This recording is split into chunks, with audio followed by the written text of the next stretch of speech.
So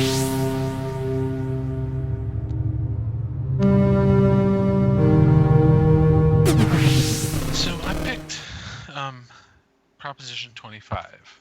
So Proposition 25 is a referendum on a law that was passed a couple years back by the Senate. I think it was Senate Bill 10. Yeah, it was in 2018. Mm-hmm. So the gist of this proposition, and of course the law that it's a referendum on, was getting rid of our cash bail system in California. So right now, if you are accused of a crime and arrested, right, you are either going to be released because the court decides that you can just be released, or you're going to have to post bail, right? So if you have to post bail, you either have to give the court money, property, something like that to hold essentially until you show up for your court dates, equal to whatever the amount set by the judge and the court system is, or you pay a premium to a bail bondsman, which essentially acts like insurance to make sure that you're going to be there, right? And that premium is typically 10%. So if your bail is set at $100,000, you have to pay the bail bondsman typically $10,000. Right? They're essentially it's kind of a loan, right? They're kind of loaning you the money to act as your bail fund. So one obvious problem with this system is if you don't have money, you go to jail, and you stay in jail until your court process, Mm-hmm. right? If you have money, you don't, because you can either pay the bail yourself or you can afford the premium on the bail through the bail bondsman. Mm-hmm. So it's a very unequal system, right? So Senate Bill 10 essentially says you cannot be, if you get released essentially, pre-trial, Mm-hmm. it cannot essentially have anything to do with money. So there's no money exchanged. Essentially a list of criteria. So everybody that does get released would be OR. Correct.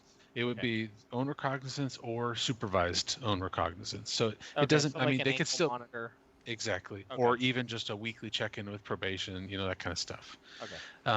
And so the way they're going to do this is the courts will make a determination, essentially kind of a pretrial, Mm-hmm. flight risk assessment hearing, if you will. I forget the exact name of it, but essentially they can make the determination on if you are able to be released because you're not a flight risk or not a danger to society, or if not.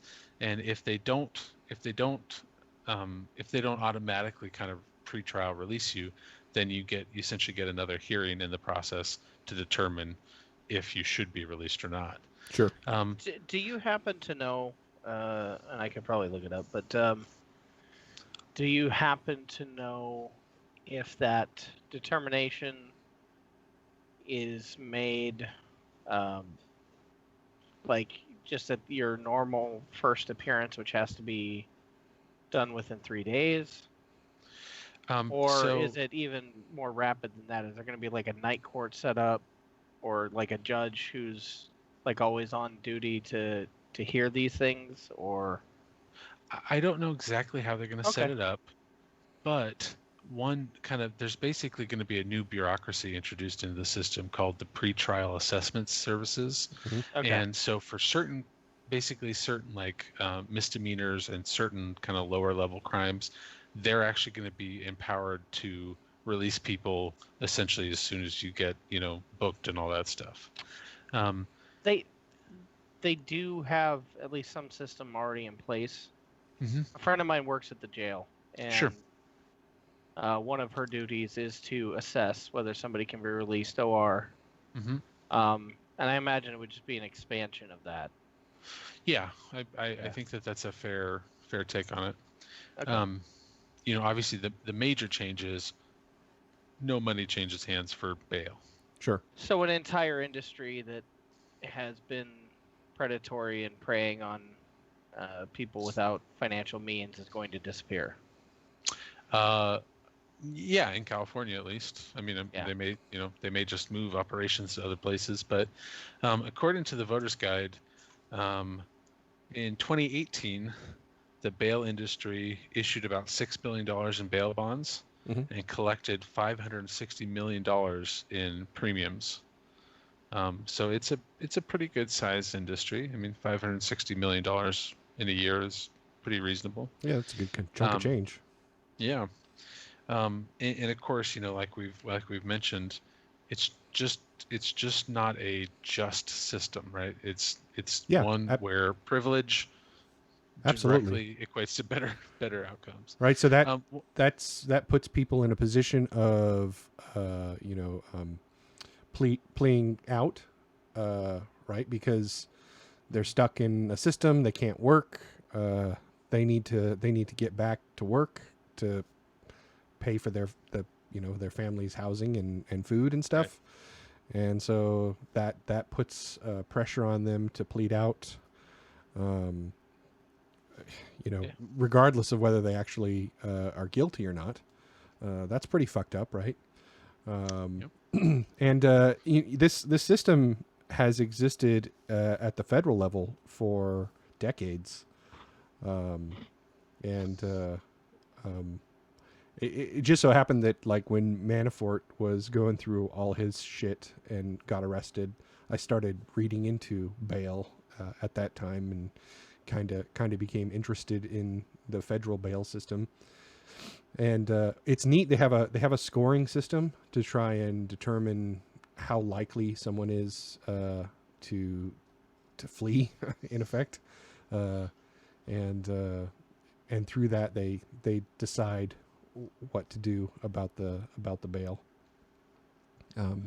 But it's effectively the same thing, or very similar rather to what California is proposing. And that was actually one of my potential concerns, was the kind of algorithmic tools that they're going to be using, right? Mm-hmm. So that because we don't really know what those are, other than we know that younger people are considered higher risk for not showing up. Obviously, people that have not showed up before, and of course, if the crime, there's certain classifications of crime that will automatically put you into that higher scrutiny category. Anything that's violent, anything that has a threat of violence, that kind of stuff. Right. Or if you're currently on probation and you're arrested for another crime. Correct. Yes. Then what they do is they suspend your probation, so you couldn't get out on bail anyway. Mm-hmm. Right. So there are definitely exceptions. One interesting statistic I read was that 48,000 people, or over 2/3 of jail populations, are actually people that are in pretrial detention. So one thing that this would definitely lead to would be most likely a lower amount of people that are in pretrial detention. So there's less impact on people who have not been tried for a crime yet. So again, the dealing with these tools to help risk assessment, right? The good thing is that the judge and the court system still has the final say.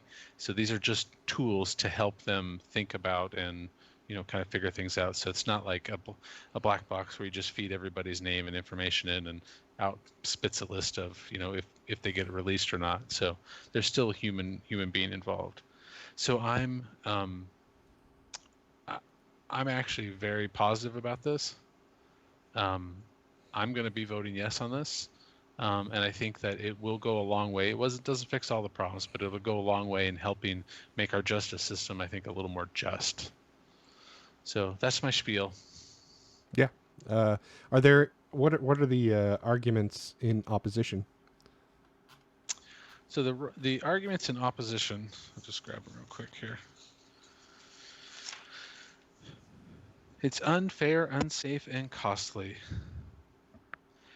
Prop 25's computer profiling has been shown to discriminate against minorities and people from neighborhoods with higher concentrations of immigrants and low-income residents. Prop 25 is unsafe. Bail is an important constitutional right, and ensures defendants satisfy the term of their jail release. Whoa! So this is like super double speak. Yes. That's creepy. That's a creepy argument. That's just like that. That's just gaslighting us. Like if they're saying bail is a constitutional right or whatever. It's like, yeah, but you're not even like, are you even listening? It wouldn't get rid of bail. It would just take away the cash component. Yeah, exactly. Bond. Yes. It doesn't get rid of the concept of releasing or not releasing you pre-trial because of your danger, right? I mean, that's. And the other one is they say it's costly because it'll require additional court hearings to overrule computer's decision, but that's patently false. I mean, the Judicial Council of California has said that this is going to be, the decision is going to be made by a judge, or in the case of real low-level offenses, by the judge or the court system's pretrial assessment services. Sure. So, I mean, yes, there is the chance, and the legislative analyst does say there is a chance that this will be slightly more costly. Mm-hmm. But, I mean, it's a justice system, and we should be paying to make sure that it is just. So I'm not really discouraged by that. So. Yeah, no, if we're going to have a justice system, we might as well have, a just one. Since it's right there in the name. Was that $500 million figure all of the U.S. or was it just in California? That was just California. So that well, as far as I know, because what they did is they also tied it into, there's apparently an insurance tax in California. Uh-huh. So the state would lose out on $13 million because a little bit of the money paid, it's basically an insurance premium. Uh-huh. So a little bit of that money gets paid to the state as a tax on that. But I mean, again, that's, not really worth it. So the downside is we kill the bail bonds industry here in California, and the bail bonds industry has to go find redder pastures. Or do something else. I mean, there's always retooling. Yeah. They could open a daycare. I mean, they could find some other predatory. They could do like paycheck. They could do like payday lending. They could just go into payday. God damn. I mean, they got the places that are all. I mean, they could just. Shit. Oh boy. Can you imagine them sending a bounty hunter after you because you didn't come in to pay off your payday loan? Dog the bounty hunter. Dog the payday loan. Just doesn't have the same. Yeah, they could just go fuck themselves. I agree, Abe. That's very true. Yeah, but they'll probably, if anything, they'll probably still find ways to try to fuck other. Not that itself. Oh, that was weird. Horrible. But... It looks like the internet just farted. I lost you there for a second. No. Oh. You still hear me? Are you there? We back? Yeah, I'm still here. John's back, and Anthony, you're back. Can you hear me? I can hear you, but your camera went away. Okay. Oh well. Okay. Well, we'll do what we... No, you don't need to see me, really. Yeah. So the bail bonds industry so far has collected $7.7 million to oppose this. Ooh, wow. But the nice thing is, I'm pleasantly surprised. The support side, the top 10 contributors, 6.8 million. So not that far off. Wow. So they're fighting it hard though. I mean. Well, yeah. I mean. I guess you take on a $500 million industry, and they are going to fight it hard. But. Yeah. Huh. Yeah. This to me also seems like a no-brainer. Just like we should be leaning on the side of things that make the system more just. We complain about crime and whatnot, but we don't ever get at the real root of the problem, which is, of course, disparity in the system, and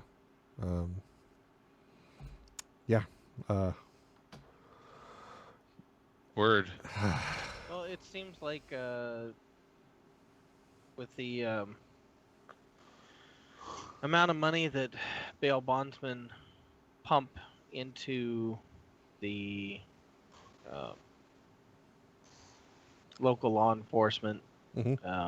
Am I back? Yeah, you're supporting back. local law enforcement and supporting legislation that puts people in jail.